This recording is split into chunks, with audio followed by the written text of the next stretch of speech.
Welcome back to Lantern Course video. This one comes to us from Lucas Morehouse again, who asked the question, what Lantern Corps did Shrek belong to? It's no weirder than any other characters I've done. And probably not even as weird as some of the characters we'll probably get to later down the line. But yeah, so what I'm actually going to do is I'm actually just going to focus primarily on the ones I think he belongs into. But right off the bat, let me get out of the way the ones that I know for a fact he will not belong into. First off, life is a possibility only because he is a living individual. He does not really celebrate or embrace life or go adventuring or anything like that in the sense that willingly. He's usually coerced into doing it. Are you up for the quest, donkey? It's like he's on a quest. It's not because he wants to go out and see the world. So just realm life. He's very content just doing what he's doing. So I can't use the White Lantern Corps.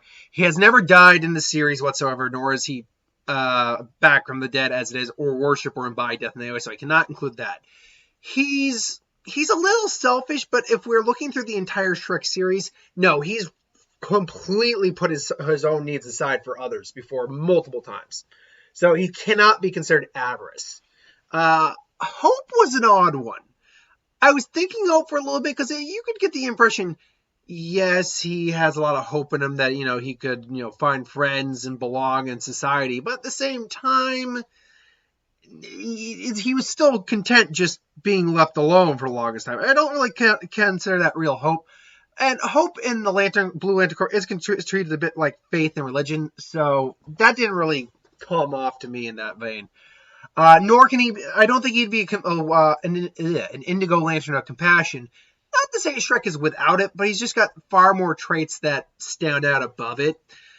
And last but not least, I do not believe he'd be a Red Lantern. Now, we definitely see he's got some anger in him. Shrek is not without tantrums or, bouts of being angry or just outbursts. But it's not something that defines him. It's just, someone who's dealt with a lot and sometimes loses their temper. That's all this really is when it comes to Shrek.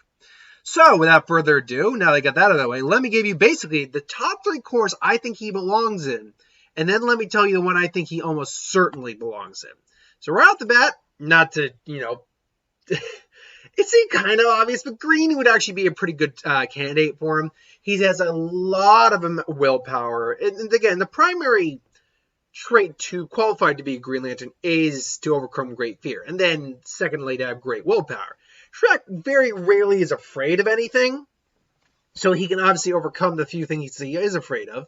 We've seen that, overcoming loneliness, his fear of, telling somebody that he loves them, his fear of loss. So he's able to overcome these things, and he's clearly got enough willpower to keep mushering on no matter what. We've seen this multiple times when he goes to fight the dragon, when he goes to save Fiona from the fairy godmother. And when he's dealing with Robert Stilskin. We've seen this, so we know for a fact that he's got a lot of willpower. Also, he could qualify for a Fear Lantern ring. Now, not so much in his later years, particularly once we get to Shrek Forever After. I don't think he can still qualify for it. As we see when he goes back in time, he still scares the hell out of people because he is an ogre. But as we've also seen in Shrek Forever After, it's clear people aren't as afraid of him as they used to be. And, in one sense, and at first he was a little upset by that. But, later it's like, no, people come to accept you. It's clear that there would still be people who are afraid of him. He's an ogre after all, and people who don't know him or anything like that. But ultimately, while he, especially in the early movies, could qualify for this, I think as the movies went on, his qualifications of this corp went down lower and lower. Not to say he still couldn't qualify for it. It's just it didn't pan out in the long term because, he ultimately found love and a family and friends. So that means I was qualifying more for green than yellow. But honestly, and I'll be honest, Violet and the Electric Core of Love. I actually think Shrek's strongest attribute is love. Because when you really break it down, at first that wasn't the thing that was defining him. Let's be clear about that. Let's be very clear about that.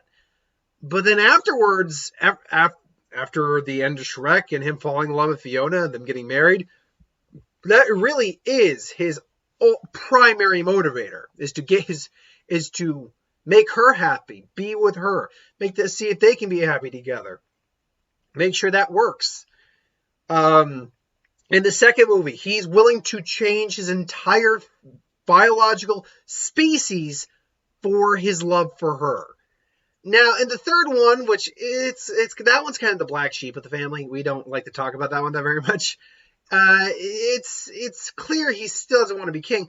It's clear that he's still it's clear that it's still there. It's just it has to take a back burner for the mission. But his love for his wife and family is still the big thing. And in the fourth one, yes, he had his outburst, but that didn't change the fact that he didn't love his family. He just wanted a day to himself. Even someone whose primary emotion would be love.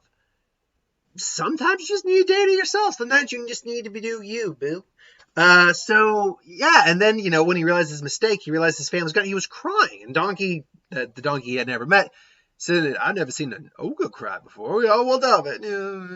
He was missing his family. So, honestly, it's really weird to say, but love, I think, the Violet Lantern card, the Star Sapphires of Love, I think is the best suited Lantern Corp for Shrek. I know it's weird, but that's my thoughts on that. What do you think, though? You think it's Lantern? You think it's the Violet Lantern Corps? You think it's the yellows? You think it's the greens? Or do you think it's the Lantern Corps I didn't like visually show on here? Let me know in the comments below. I'm going to, by the way, for the next few weeks, try a new format with the Lantern Corps videos. First off, you can see it was actually pretty easy to get the IRL bar out of there. I just had to enlarge the photo. But I'm going to just try having the Lantern Corps that the character would qualify for on the screen instead of going through all of them. I'll still go over the ones they can't qualify for, but in terms of the visual representations, it's just going to be the ones I think they can or possibly qualify for. So until then, though, thank you for watching. Hope you enjoyed. Like, comment, share, subscribe. As always, if you want us to review something, put in the comments below. Let us know. We'll do a review of it at some point. Ideas for who would win, Star Wars, superhero, magic, what if, anything to do with the channel. Put that in the comments below. Let me know. I'll get to that at some point. I'm taking my glass off only because I'm getting a little bit of a headache. So thanks for watching. I still got a who would win to do. Obviously, I didn't do it yesterday, but luckily I only had the Lantern Corps video today, so I just bumped it up. Plus, I had to, because of Veterans Day, I had to work late, so I just wouldn't have had the time to do a really decent video. So until then, thanks for watching. Hope you enjoyed. By the way, What If and Who Would Win are tomorrow as well. And I think another Schmodown dropped yesterday, but I can't be certain. I'll double check that. If a new Schmodown did drop, I'll get to that at some point. So thanks for watching, and I'll see you later.